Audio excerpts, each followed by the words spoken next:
நீலகிரி மாவட்டம் உதகையில் சுமார் 1 மணி நேரமாக கனமழை கொட்டி தீர்த்த நிலையில் மலர் கண்காட்சியில் அமைக்கப்பட்டுள்ள வடிவமைப்புக்கு முன்பு கொட்டும் மழையில் குடைபிடித்துக் கொண்டு மக்கள் புகைப்படம் எடுத்து மகிழ்ந்தனர். கூடுதல் விவரங்களோடு இணைகிறார் செய்தியாளர் அனீஷ். வணக்கம். கள தகவல்கள். வணக்கம். நீலகிரி மாவட்டம் உதகையில் இன்று காலை முதலே மேகமூட்டத்துடன் கூடிய காலநிலை நிலவி வந்தது. இந்த நிலையில் முதலமைச்சர் 127வது மலர் கண்காட்சியை துவக்கி வைத்து பல்வேறு இடங்களை பார்வையிட்டு வந்தார். அப்பொழுது திடீரென கனமழை பெய்ய துவங்கியது. இதனை அடுத்து மலர் கண்காட்சி காண வந்த சுற்றுலா பயணிகள் ஆங்காங்கே கிடைத்த இடத்தில் மழைக்காக ஒதுங்கி நின்றனர்.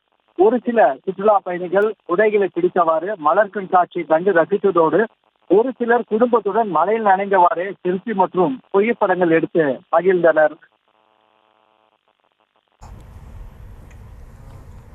விவரங்களுக்கு நன்றி அனீஷ்.